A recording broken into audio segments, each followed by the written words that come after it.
Hello everyone, nasa tags na tayo. And bago mag-end yung year, gawa tayo ng last adventure. Kasi after today, talagang very hectic na yung schedule until the year ends. And ngayon, pababa pala tayo nung Great Bridge. Medyo ano na siya, na complete na yung some of the construction na inabutan natin previously. Painted na rin yung technically yung parang layover bay doon na talaga naman hindi dapat tinitigilan ng kahit sino para lang mag-photo or something. Ang purpose naman talaga doon is just in case may emergency, may aberya nangyari. May volume din ng vehicles na kanina ko pa nakakasalubong ay nakakasabay. Siguro mga mga nag-uuwian na kasi today is the 23rd na rin naman kasi. So very likely yung mga people na pauwi siguro sa mga hometowns nila or sa mga places na plano nila to stay over the Christmas holiday. And I'm hoping kung ano yung lamig dito, siya din yung lamig dun sa pupuntahan natin, which is kasi nasa baba, nasa ano yun eh, part siya ng Taal Loop actually. So hindi pa kasi natin nagagawa yung talagang full Taal Loop. So section by section lang natin siya dinadalaw. And hopefully nga yung ilan sa mga homies natin makapag-set ng time para kasama natin sila sa gagawing loop na yun. Kasi mas masaya naman kung may mga kasama since maglo-loop ka na rin naman. And mahaba-haba rin yun, marami ring stops and stopovers na for sure na gagawin.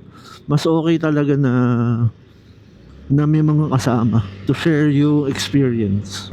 Yun, malapit na rin tayo umabot dun sa Fork Road nung Panasugbu proper and yung papunta ng Palemery Fantasy World area. Oo nga, medyo challenging pa naman ayusin tong kalsada dahil ang taas. And yung gilid niya kasi is parang bangin na halos lahat. Parang same thing din nangyari yung bridge dun sa may Calacan nung nabasag. Napakatagal din bago nagawa. So still very windy. Actually dito lagi talagang sobrang hangin. And marami ring bikers pa. So again, same sila siguro like us. Nagtitake ng last chance padjak nila before mag-end yung year. Mas marami actually dumadaan dito compared dun sa isang dadaanan na pwede pababa, which lang talaga medyo konti ang sasakyan, pero mas forgiving kasi to in terms of gradients. Yun kasi talagang maraming twists and turns and some of the gradients talagang napakatarik. And also yung factor dun na since malala nga siya nadadaanan, maganda naman yung pavement pero may portions na madudulas talaga. So may lumot, may mga dahon. And actually also this is the preferred route kasi for most, kasi again ito yung direction na papuntang Lemery and Fantasy World. So yung mga tourist na papunta in some parts of Batangas on this particular area, magandang na rin talaga to. Ito yung magandang or preferred side trip. Kasi kung sisilipin mo lang yung or dadaanan nyo or masisilip yung Fantasy World. And ito na sa Fantasy World.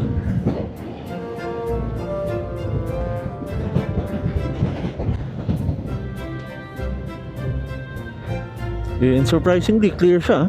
Clear yung view today considering na very foggy kanina sa taas. Okay guys, nandito na tayo sa dulo ng road here sa Jokno Highway. And tapos na rin tayo mag-map check. Ang sabi about give or take 12, sabi mo 15 minutes away na lang naman. And malapit-lapit na pala talaga. So better rin pala talaga na dito tayo dumaan kasi kung doon tayo sa kabila, I think talagang sobrang tagal bago tayo nakarating. Pero iniisip ko kung doon tayo dumaan pabalik para ibang side naman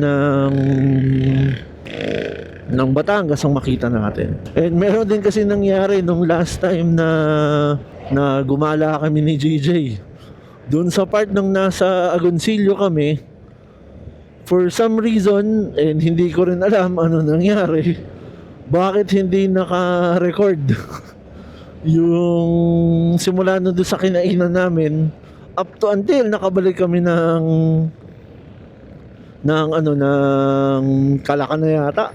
if I'm not mistaken. Kaya walang footage of anything na nangyari doon. Dami pa naman nangyari. Nabalahaw kami sa maraming mga tubig. Kaya yung jump nun from doon kami sa Agoncillo din sa Adali, Calacan agad. Yung yun nga, nakaligaw-ligaw kami. And medyo ano na nga dito, mainit-init. Kasi nasa time na rin naman, 9 AM na. Kaya medyo ano na, warm na. Pero very windy pa rin. Okay, nasa art na tayo ng Agoncillo. And check ulit. Map check. Okay, continuing on. Tama pa rin direction. Meron lang ako make sure na turn na gagawin para hindi natin ma-miss out at babalik. And yun yung actually maganda talaga dito sa area. Actually maganda ang road nila, smooth and actually medyo wide. Maganda yung visibility sa road and mahangin. Kaya kung plano mo lang mag-drive around, ano may para maiba-iba lang, actually okay ito. Pagliko dun sa main road, may konting ano lang kasi may marketplace. Pero very short lang naman, about 1 minute lang na parang very slow moving. Tapos paglabas mo, ito na, ganda ang kinis. Very smooth, lalaki pa ng lalaki nga ng mga bahay, mga lots dito.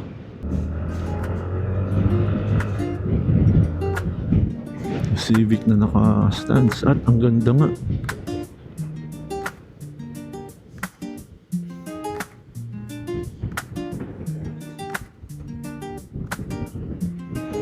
Sobrang windy pero ang ganda.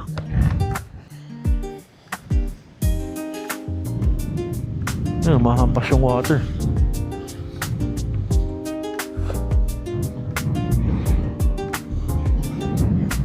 Ang ganda. Medyo murky yung water. Siguro nga kasi dahil may mga lumot. Tsaka black siguro yung sand. Pero medyo murky siya.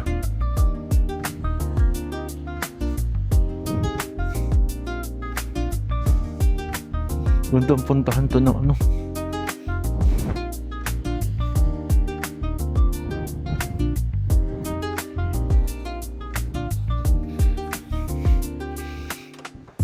Ang ganda. Tingnan natin ano meron nga dun sa side na yun. Let's check. Umahapas talaga yung rain. Ay, yung tubig. Ayun, no?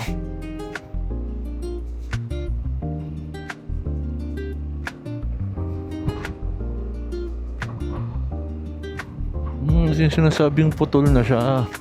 Oo nga, hindi nakatuloy. It's just medyo medyo off nga. Bakit nga hindi siya tuloy-tuloy? Putol siya from the other side. Balik, ikot. Ilang Civic na yun ah. Ito pa, may isa pa dito. Tapos siguro dadaanan yung bridge din balik. Ito nga yung ito nga yung nasa map kanina. Tama pa rin. Pero yun lang talaga. Aakit ka, din iikot, which is kakaiba. Unique. Dolomondos.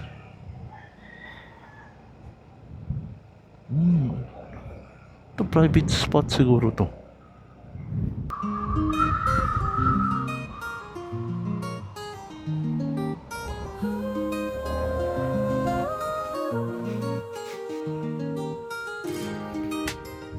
Ang ganda rito guys, hindi ko na-expect. Pati yung baywalk nila, ang ganda tignan.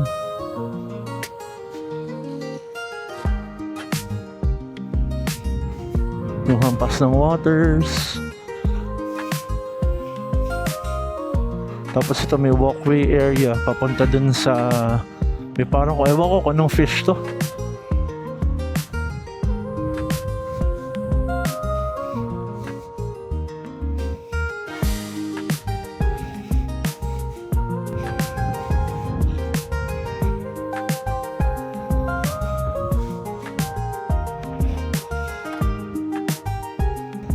Yeah, pero all in all, maganda dito.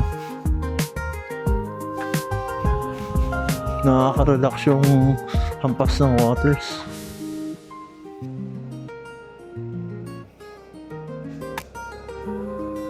Ganda, sobra.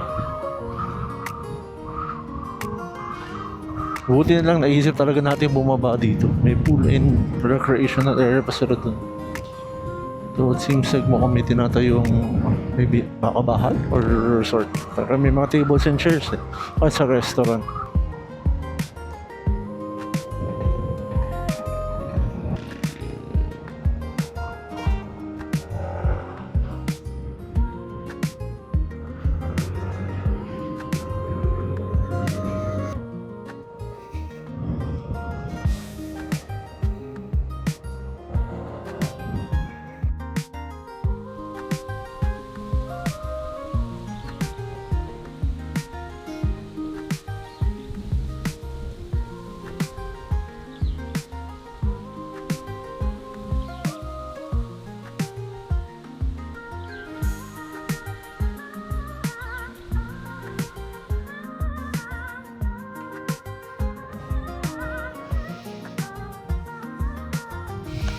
Ito guys, on the way na ulit tayo. Paalis. Ganda talaga, sobra.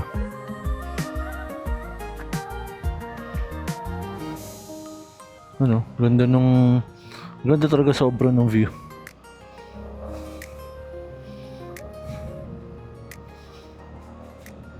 Lalakas pa ng waves. And tapos ang ganda pa ng climate. Even ngayon medyo maaraw na. Maganda yung climate talaga. Babalik tayo dito. Sama talaga tayo ng ilan sa mga boys natin. Ganda. Enjoy lang natin pare-pareho yung coastal road na to. Ayun, tumigil lang tayo dun sa same spot na kung nasaan tayo earlier nung parating pa lang dito. Kanina kasi daming tao rin dito. Pero ito yung kabilang side ng Baywalk. Kanina, doon tayo sa may kabilang side kung saan kumain. Kasi ito, ayun, sobrang lakas ng wind guys. Sobrang windy talaga.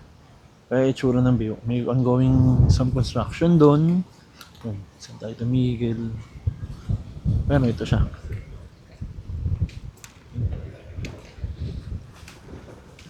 Ayun, nandun tayo early. Ayun yung parang isda.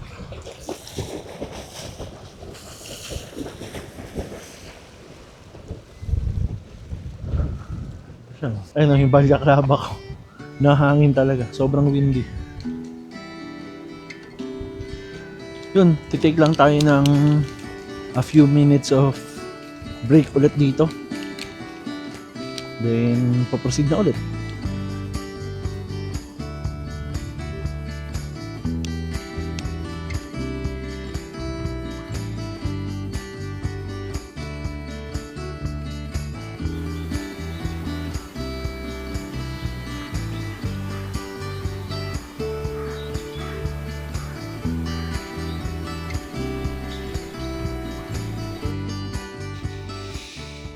Okay, so ito guys, alis na tayo. So last na natin. So, dito sa, ito bumalik tayo sa airline kasi bumalik tayo sa area na una natin tinigilan kanina. And even though this time of the day maganda pa rin yung climate. Ang ganda talaga ng view.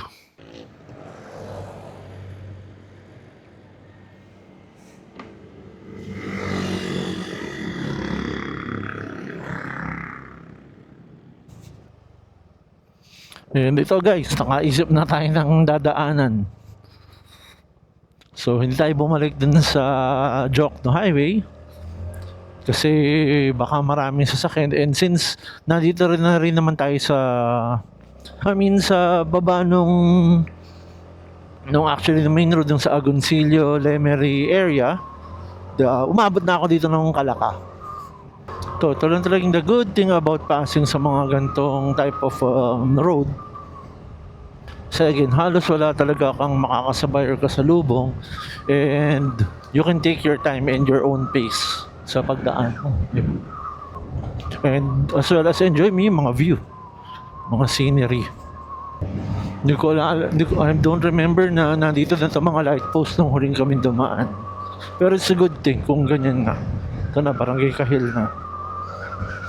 Kasi nakakatulong yan lalo sa mga people at umuuwi paggabi. Sila ang dilim talaga dito nung dumaan kami. And Like yung mga ano rin kanina, mga houses na nakita natin sa Agoncillo, ang lalaki talaga ng mga lot nila dito. Yun yung, I mean, comparing this road to dun sa Jokno Highway, medyo on a bumpy side to. Kasi nga, siguro puro cement. Though, tignan nyo naman, ilang minutes na tayong bumabiyahe, pero halos talaga wala tayong kakasalubong. At ayun na yung view ng Mount Batulao.